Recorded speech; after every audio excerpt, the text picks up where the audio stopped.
Hey everyone, it's Simi Shah, and welcome to Trailblazers. On this podcast, I dive deep into the journeys of trailblazing South Asians, sharing the stories of the leaders and dreamers lighting the way across the South Asian diaspora. A huge welcome to Yamini Rangan, CEO of HubSpot. HubSpot is a leading customer relationship management platform and publicly traded company. Prior to becoming CEO of HubSpot, Yamini served as the company's first ever chief customer officer, overseeing the marketing, sales, and services teams. In September 2021, she succeeded CEO Brian Halligan, who had also co-founded the company and served in the role of CEO for 15 years. A tech industry veteran, Yamini has more than 25 years of experience ranging from product marketing, sales, to strategy. She previously served as Chief Customer Officer at Dropbox, where she was responsible for embedding a customer focus across the organization. Before Dropbox, she served as the VP of Sales Strategy and Operations at Workday. And prior to that, she was at SAP, where she held several customer-facing leadership roles in strategy, pre-sales, and value-based selling. Yamini holds a bachelor's degree in electronics engineering, a master's in computer engineering, and an MBA from Berkeley. In 2019, she was recognized as one of the most influential women in business. I am so excited to welcome her to Trailblazers today. Welcome, Yamini. Thank you so much, Simi, for having me on. I'm really looking forward to this conversation. Absolutely. So I want to start way back at the beginning. You grew up in a small town in India, and while the majority of your family pursued medicine, you opted to pursue engineering. Can you give me some insight into your childhood and what put you on this path? Yeah, that is going way back. And yes, I grew up in a super small town. And the last time I checked, it was not on the map. So I can't even tell you it is a super small town in Tamil Nadu in India. And Simi, I wish I could tell you that there was some grand plan in mind for me to defy my parents' wishes and everybody else's medical path, but there was none. It was just pure defiance. I had my elder sister who probably was the perfect model daughter, listened to everything my parents and my family wanted her to do and became a doctor. And I was like, I just don't want to follow her. I love her and she's fantastic, but it was just a little bit of defiance on my part to not follow paths that were being trodden by other people. And therefore, I said I am going to pursue a very different path than my cousins and my sister and go into engineering. What I found out was that it really taught me first principles thinking. It was just exceptional. I didn't realize it and recognize it at that time. But when I joined engineering school in South India, there weren't that many women in my class doing engineering. And there was just even a question among students there of what's the place of a woman in engineering, and were we actually going to put that to use within our lives?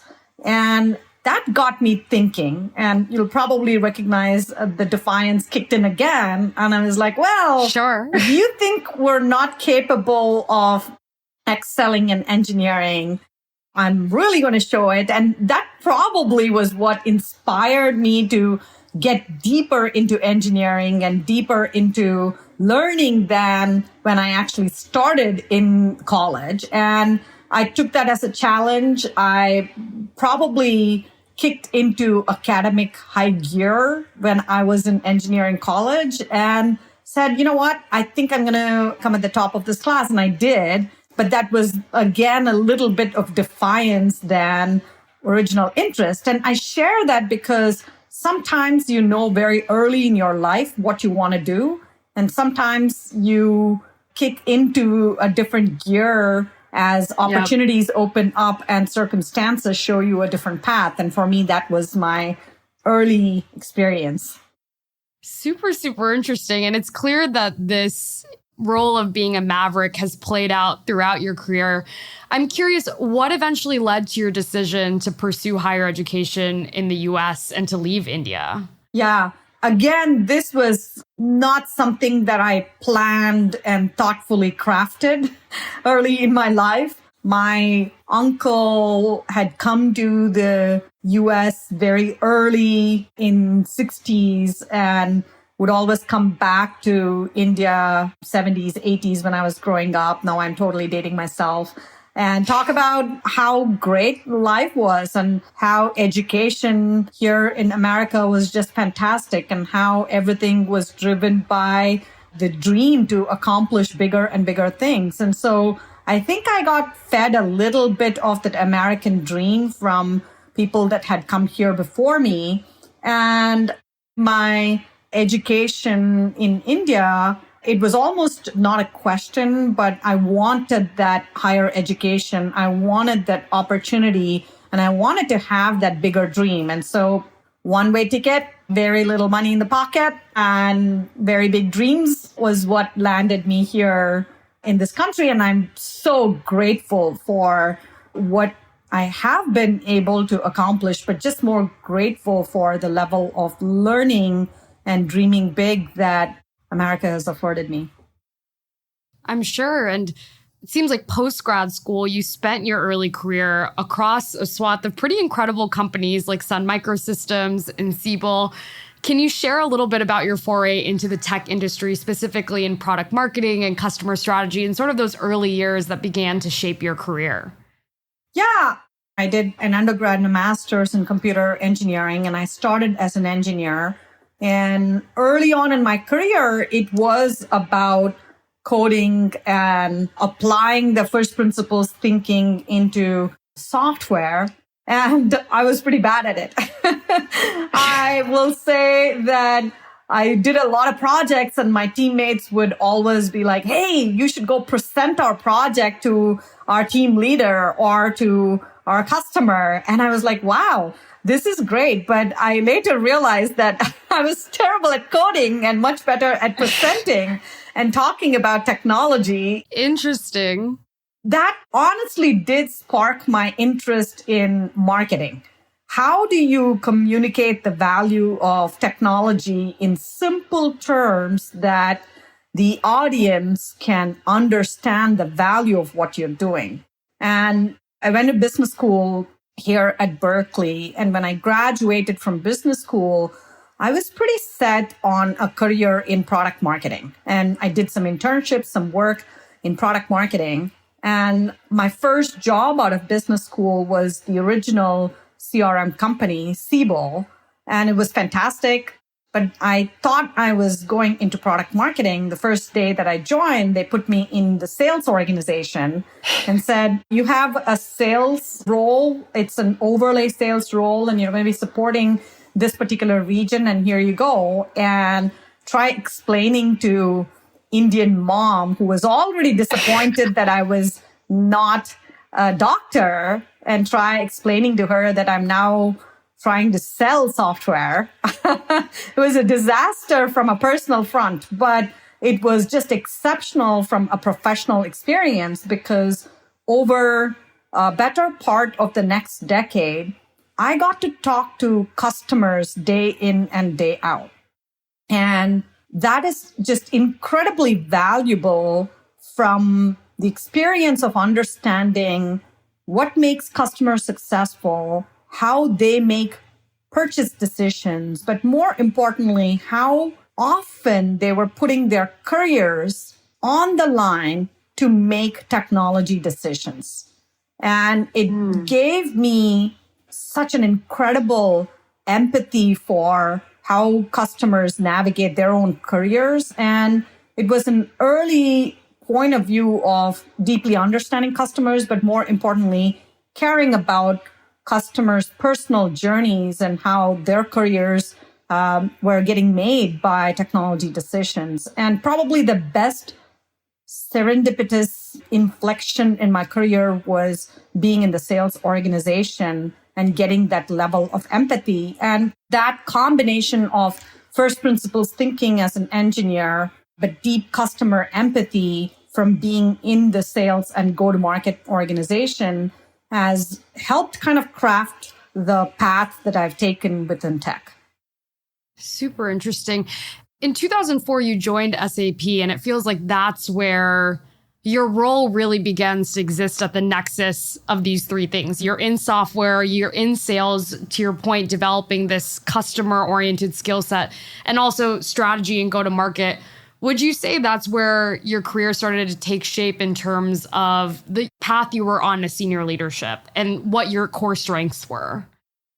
I wish I could say that SAP was a fantastic experience, but frankly, I don't think my career took shape in the first decade of being in tech. It was just different aspects of learning. And I was not afraid early in my career to make a lot of lateral moves for the sake of learning.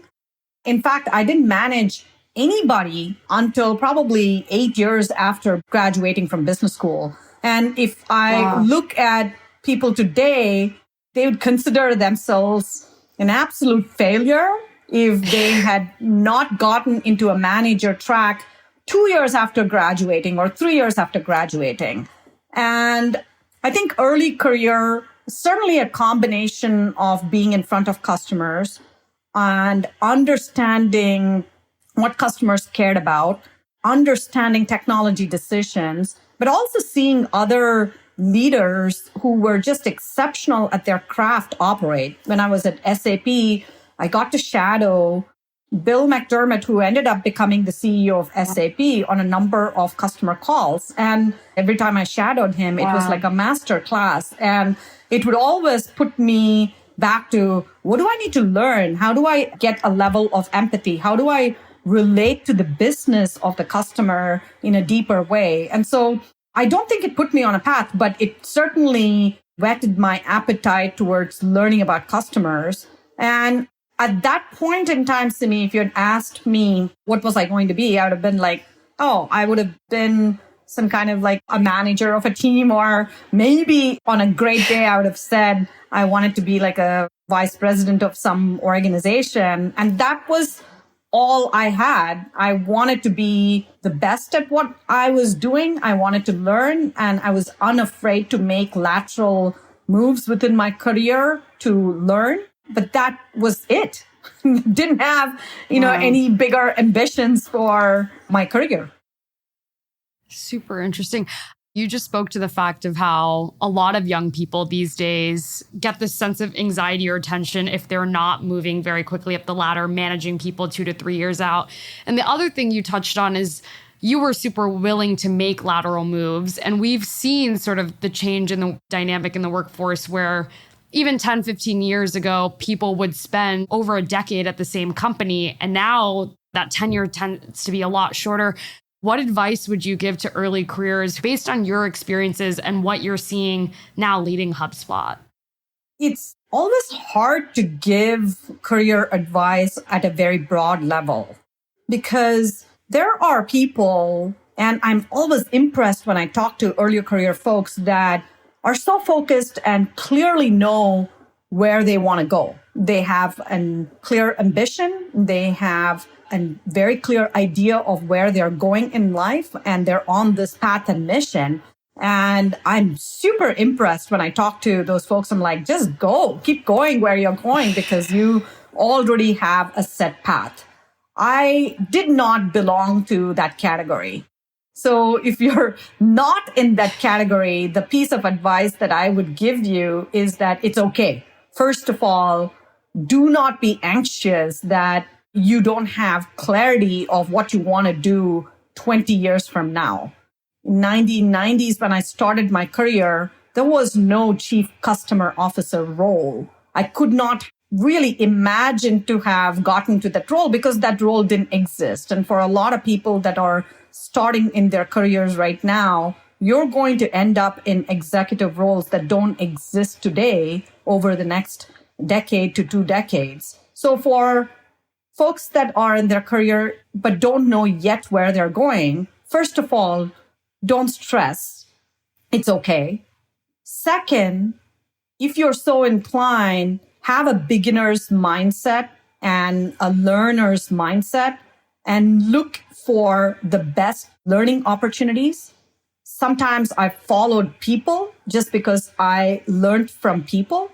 And I've stuck to jobs longer when I've had someone that I was just learning incredibly from on a day-to-day basis by seeing how they made decisions and choices. I've made lateral moves, and those are okay. So be curious, have a beginner's mindset and a learner's mindset if you don't have a clear path. And when you do that, and when you stay in that curious state, then things will open up that you didn't know that exist as opportunities. And then you take that opportunity and remain curious and remain with a beginner's mindset and a learning mindset. And then things open up. That's kind of how I got to being in a role that did not exist in the industry when I started in the industry. And connecting the dots and being curious is what got me there. And I hope that helps people early in their careers not to be anxious, but to really learn through the early parts of their career. Yeah, I love that so much because I feel like nowadays everyone's trying to chart their 5, 10, 30-year plan. But to your point, I mean, some of the roles that we might be interested in might not exist today. And I think it's a good reminder to live in the present and double down on what you're doing right now. I really, really love that. Clearly, there were people that were important mentors and sponsors in your career. And I'm sure there was an added dynamic there, given that you had immigrated from India. This was a relatively new culture and environment you were in. Can you speak to some of those mentors and experiences that you had at SAP or Workday or Dropbox that you feel helped you grow in your career? Yeah, absolutely. I think mentors and sponsors have a huge role to play, and they're quite distinct. Mentors are folks that you can learn very specific skills from, and they help you navigate your career from one competency level to the next competency level. And I've certainly really enlisted the help of mentors when I needed breakthroughs in terms of competency levels. Like I said, Bill McDermott was just exceptional in customer empathy and customer conversation. So I tried to learn how he was able to do that. Mike Stanky, who used to be my boss at Workday, he was the former chief operating officer of Workday. He had led many organizations. He was just exceptional at pattern recognition. And he knew how to look just around the corner to be able to connect with things in the past and things in the future to say, this is what we need to be able to scale. And I stuck with him for many years, even though he probably wanted me to go and do something else. I was like, no, I'm just going to stick with you because I learned so much from watching. He continues to be an incredible mentor. And there are so many folks like that who have helped me break through skills and competency levels that I've needed. Sponsors are quite different. They're just speaking for you and promoting you when you're not there in the room. They're the ones that are having conversations about succession planning, and they're helping groom you, but also talking about you when you're not in the room. And that requires you to earn sponsorship. That means you just need to be there at the right place, of course, but you need to earn their sponsorship by doing what is right for the company. And so both of those have played absolutely significant role in terms of my growth in this industry.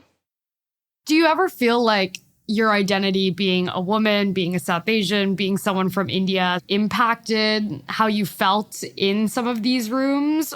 Oh, absolutely, Simi. There's no question about that. When I started in tech, especially in the go-to-market organization, there weren't that many Indian women like me in the room. And part of it was my lack of confidence in being there in the room myself, right? I don't know if the room treated me differently, but I treated the room differently because I looked around the room and said, wow, I don't see anybody like me. So I did a lot of wrong things that actually taught me more. In sales, it's all about relationship. And coming from an engineering background into sales, I was not about relationship. I was about logic and first principles thinking and being analytical and diving deep. That was my strength. And I looked around the room and I thought that everything was about relationships. So I started learning golf. I was pathetic at it. I was so terrible at it. And I had 2 kids at home. So I certainly did not have the time to even finish a 9-hole round, much less an 18-hole round. And then I started looking at where I was having success. The success in go-to-market roles that I found were not because of relationships that I had, but because of the depth of understanding that I brought in a customer situation by understanding their business, by asking better questions, by getting to the bottom of what was motivating people to make decisions. That was why I started seeing real wins. And so I changed my playbook.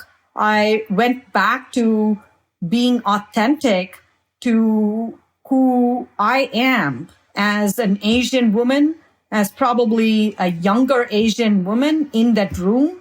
And my relationship to the room changed.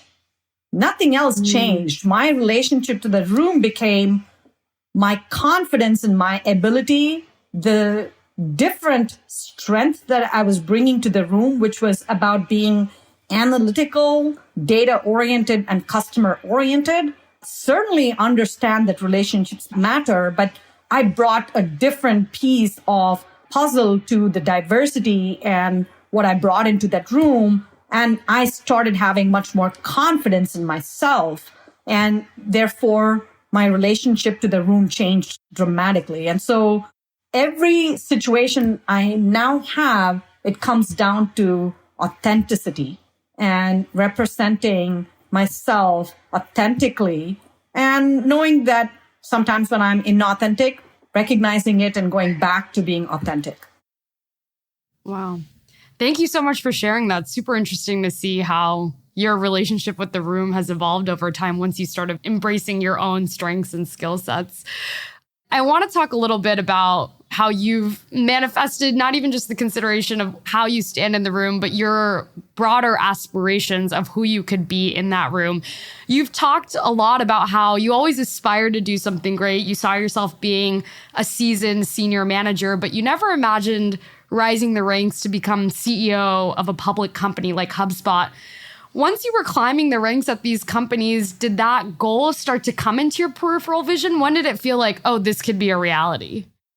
No, never.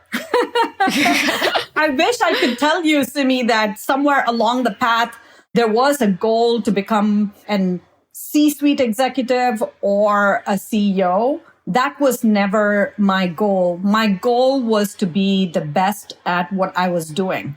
And I put myself front and center into that goal. So when I was in go-to-market, I wanted to be the best go-to-market value professional there was. When I was in strategy and operations, I wanted to be the best strategy and operational professional that I could be. And when I did get the opportunity to become a chief customer officer, I threw myself at becoming the best one at that. And it was never about the next role or the title. It was actually about being the best in my current role. And that learner's mindset and maybe humility, knowing that I needed to learn a lot more in my current role before aspiring for something bigger, kept me hungry and kept me humble. And therefore, I learned more. Wow. And Dropbox is where you first stepped into the role of Chief Customer Officer, a role that you would then inaugurate at HubSpot when you joined in 2020. What steered you into this C-suite role over any other? I mean, like you said, this role didn't even exist a decade ago. Yeah, it did not exist. So again, like a case in point of you can't set your sight for what your career is going to be a decade from now. You certainly have to have aspirations and goals, but the industry is rapidly evolving and changing. And for me, Dropbox was just exceptional because we'd gone through this period of rapid growth. We were innovating in a product-led growth motion. most of my experience before Dropbox was in enterprise. And one of the reasons I actually made the decision to join Dropbox was to be able to learn product-led growth motion, to be able to learn small, medium businesses and what go-to-market in small, medium businesses actually look like, having come from a very, very different B2B enterprise focus before that. Yeah. And I started my role at Dropbox focusing on strategy and operations. And one of the things that I've learned in my career is to be a T-zone executive. And what I mean by a T-zone executive is being deep in your function. At that point in time, it was strategy and operations, being very deep in your function, but being able to connect the dots across multiple functions.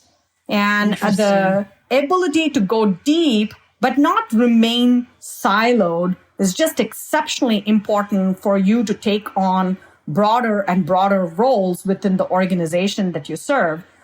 So I was certainly focused on strategy and operations, but I was constantly helping our executives to connect between product and marketing and sales and go-to-market and customer success and all of those. So everything that I was helping them do was really connect the dots. And so when the opportunity arose, they were able to look at my depth in my function, but they were also able to look at the ability to connect across different teams. And I think that's maybe what got me into that role. And I continue to provide that as guidance for people that are thinking about their careers, that you really need depth, but don't remain siloed.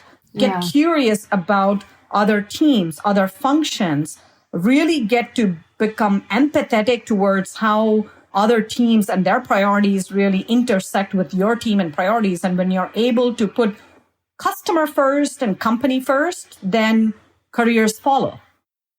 Yeah.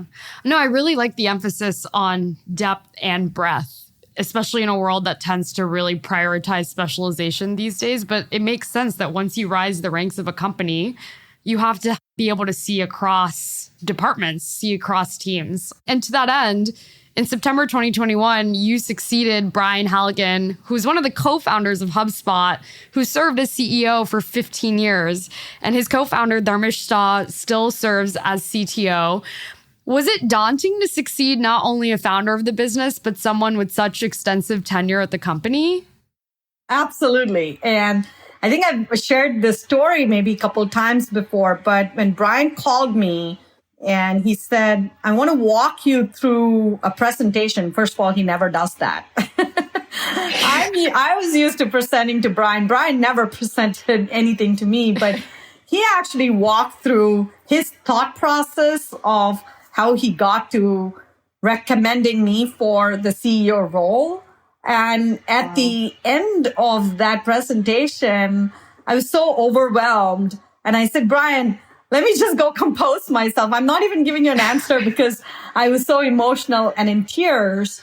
And there were two things that were at the forefront. First off, I think Brian and Dharmesh have created a culture, a community, and a company that is just beyond what everybody else aspires to do. It's something very, very special and unique. And they've had so much thoughtfulness in terms of how to build that type of a culture and a community more than just a company.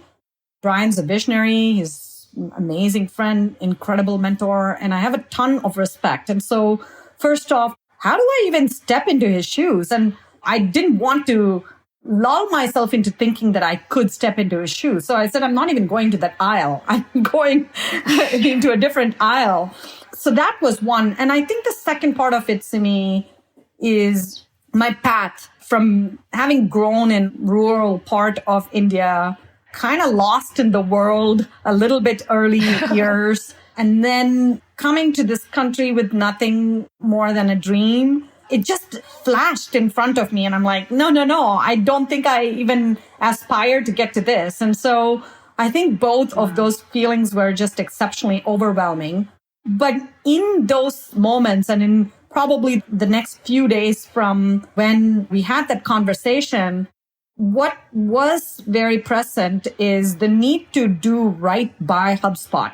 And it's not about, oh, what am I going to do? And what is my thing going to be for HubSpot? It was much more for what does HubSpot deserve as a leader, as a CEO over the next 5 years, over the next decade? And how can I really be committed to a vision that is bigger than myself? It was not about me, but what did HubSpot deserve in terms of the people, the community, the customers that we have?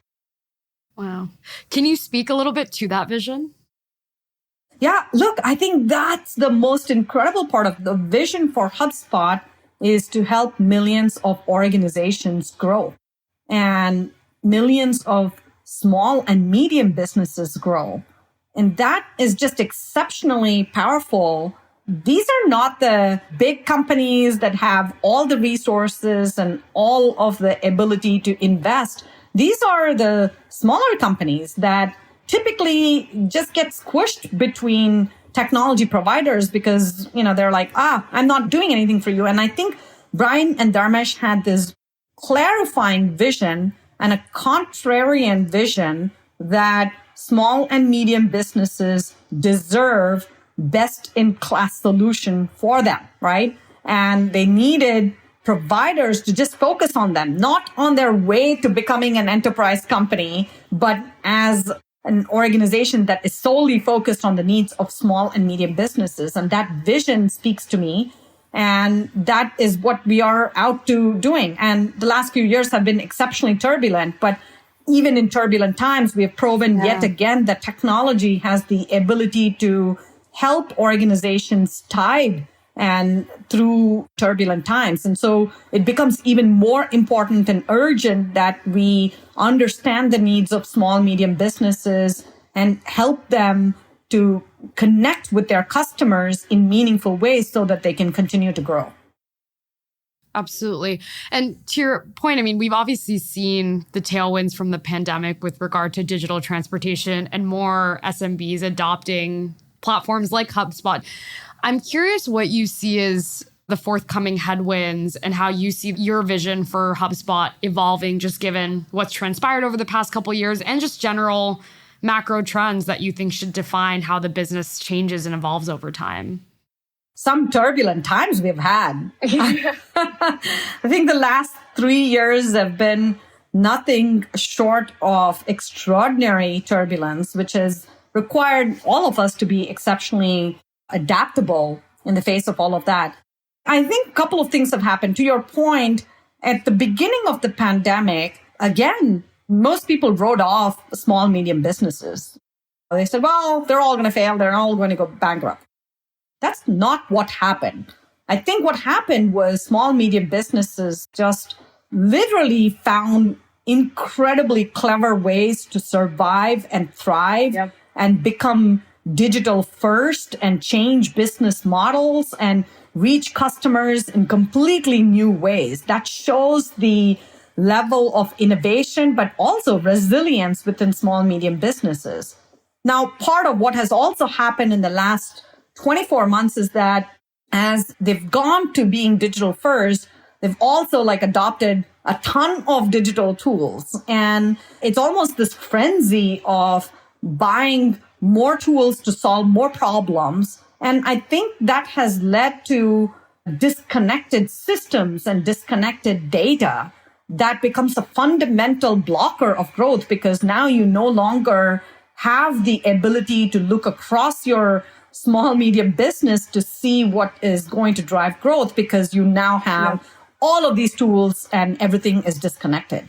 On top of that, we've all gone to being in a hybrid mode. So you're not sitting next to your colleague to be able to tap on their shoulder and have a conversation. So people are disconnected.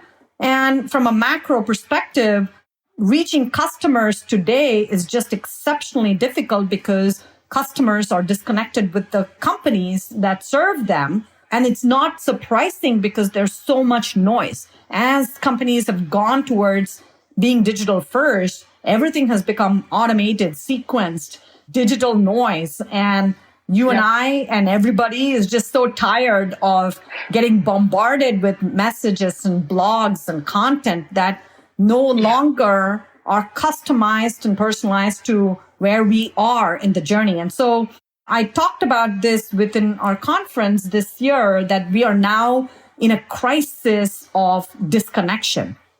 Disconnected systems, disconnected people, and disconnected customers coming out of the pandemic and navigating the last couple of years of massive growth. And therefore, as we look into the next few years, it's a lot about driving that connection to your customers, connection to each other within our teams, and being able to be human first while driving growth within organizations. And so I think that's going to be another era of innovation for businesses as they attempt again to connect back with customers. Absolutely. And as you think about this major goal around forging more connectedness for businesses and the various stakeholders they serve and interact with, I'm curious how you personally work towards that vision. I mean, I'm sure no 2 days are the same, but can you give some insight into what your day-to-day looks like? What's the most challenging part of your role as CEO? What's the most fulfilling? That's a great question. I will tell you, there are no 2 days that feel similar. And if anything, the role has taught me to become even more adaptable in terms of what is coming. I certainly think that as a company and as a leadership team, we have clear 3-year goals and 1-year goals. And that gives a level of focus that is much needed at a time when things are uncertain. So we have a saying where we say it as fortune favors the focused. And so there's a set of focused priorities that we are working towards, and that gives a certain level of stability.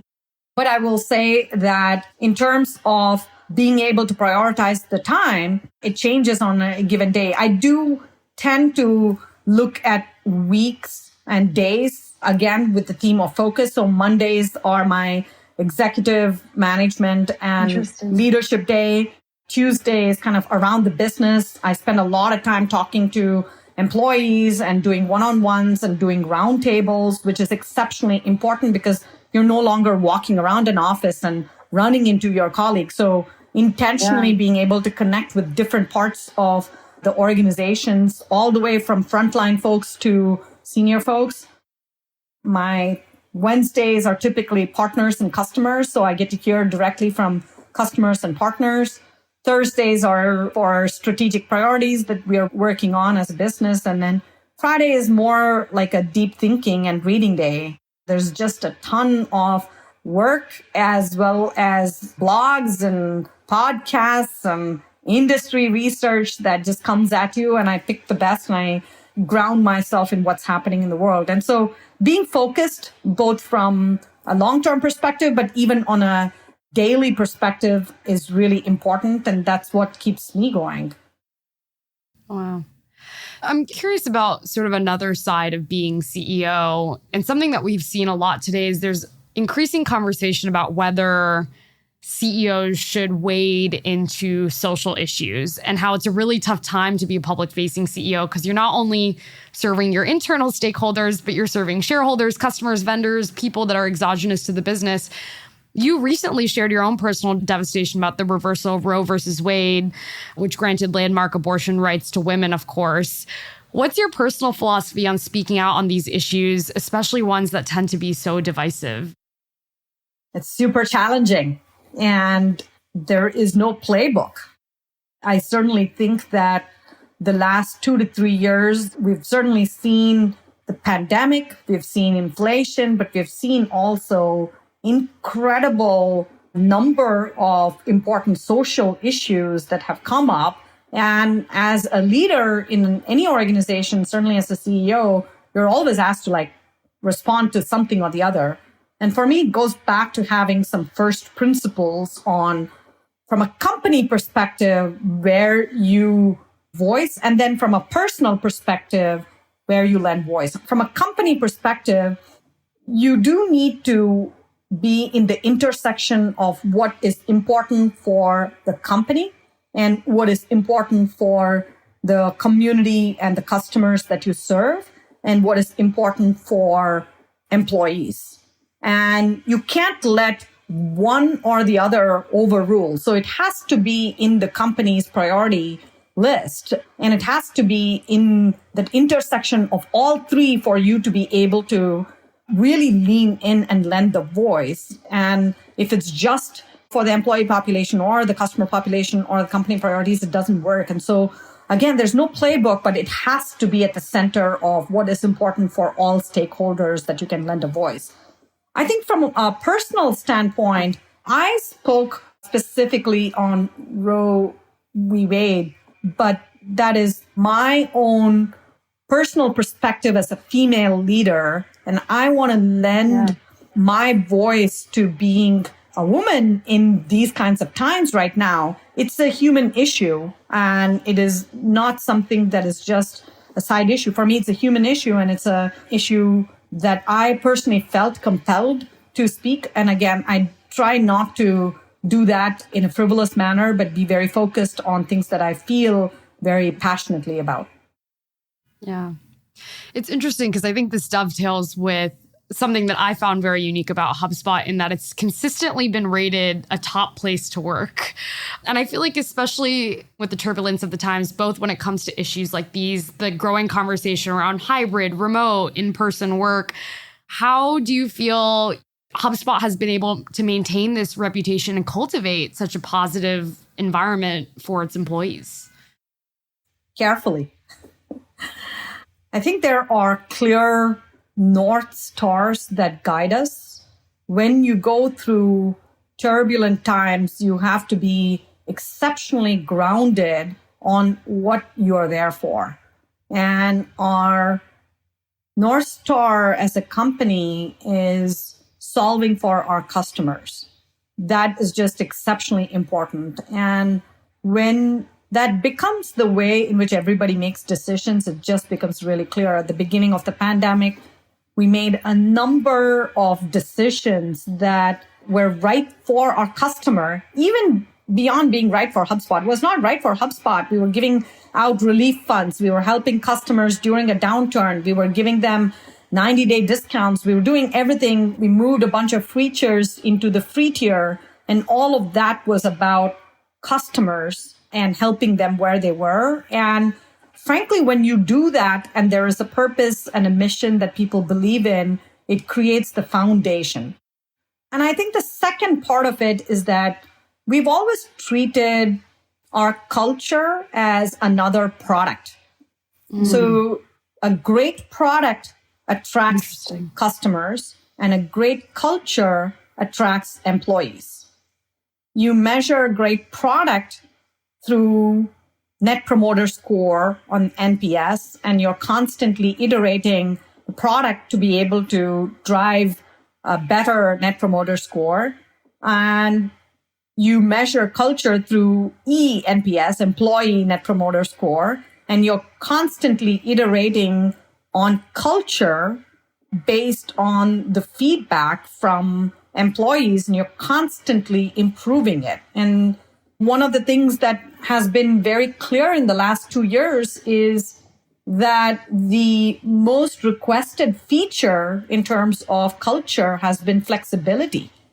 Flexibility for working mothers so they can deal with their kids during COVID. Flexibility for people to have mobility as they're caring for their family in a different country. Flexibility of time that they're in. And that would not have risen to the top if we didn't have this whole attitude of like iterating on our culture just as much as we iterate on our product. And I think the combination of North Stars, but also having a first principle based approach to iterating both on the culture as well as product has helped us. Yeah, super fascinating. HubSpot, like I said, is clearly one of these unicorn companies in its own right. It's made headlines with power moves like the acquisition of The Hustle over the past couple of years, the industry-shaping event you just talked about, Inbound. I'm curious, what have been some of your favorite projects you've worked on and spearheaded while at the company thus far? I love that. I think the underlying first principle is give more value before you take value. Inbound was all about giving more value by having great educational content before you earned the right to market to them. And our educational content is about giving more value. Our conference is about giving more value. The hustle acquisition, which becomes like a part of the podcast that we do and all of that, is about giving value. And so my favorite projects, initiatives have been about giving value. And I mentioned one earlier, Simi, which is the first week after the pandemic, like every company, we were all running around with, oh my God, what are we going to do? And in 5 days, we were able to ship some incredibly important decisions, things that would have taken 5 months during a regular planning cycle and a process. It just took us 5 days because we said, what's right for the customers, what we need to do. We changed pricing, cut down pricing. We changed packaging. We moved a bunch of free features down into a free tier. We changed a lot of how we would treat customer calls and conversations, not by giving a manual or a full book for people to respond, but to give them a one-line guidance of solve for the customer at the time that they need you the most. And that's all we said. And I think the results were just incredible because obviously everyone stopped purchasing for a few weeks, and that was painful to go through. But coming out of that, we earned so much trust and credibility from our customers, from our partners, and from the community for doing the right thing. And those are the moments that I reflect back and feel just exceptionally proud of being a HubSpotter. Absolutely. You've been in this role for about a year now as CEO, and clearly there's so much already underway, so much that you've already accomplished. In a role that's this intense, how do you personally stay grounded and sane? Grounded and sane are the key words to emphasize. It's exceptionally hard, and you just have to be very intentional about it. I look at my calendar controls my life to a certain extent. And if I don't intentionally have time to ground myself in the calendar, then grounding doesn't happen. And so I have times on my calendar, multiple times a week for yoga and for workout. And those are non-negotiable. My team knows never to change it, never to remove it, unless, of course, it's a board meeting or something like that. But, most weeks they're there, it's non-negotiable. And the physical act of doing yoga and being in a practice that is so grounding obviously helps. So is reading. And there are times on my calendar that is set for reading. And those are intentional times of reading where, again, you mentally ground yourself on what's happening around in the world around you and in other companies. And so I think the combination of physical practices for grounding and mental practices for grounding is what keeps you there. And sanity in any job, and certainly intense jobs, comes from focus and prioritization.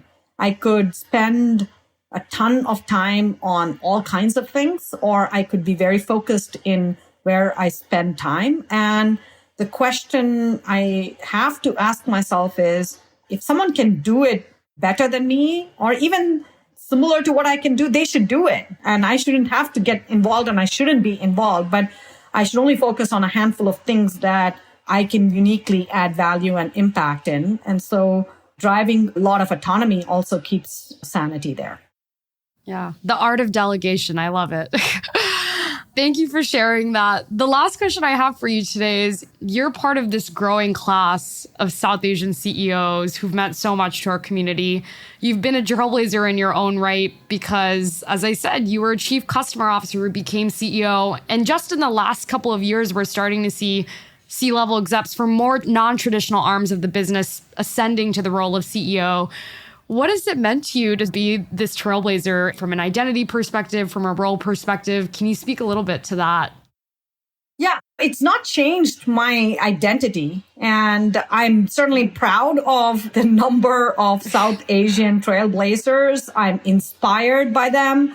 The book that's sitting on my desk here, you'd be proud to know, is Indra Nui's book. I love it. And I'm literally reading about her life and what she accomplished. And so there are incredible number of amazing South Asian leaders that have accomplished a lot. And there's still a lot for me to learn.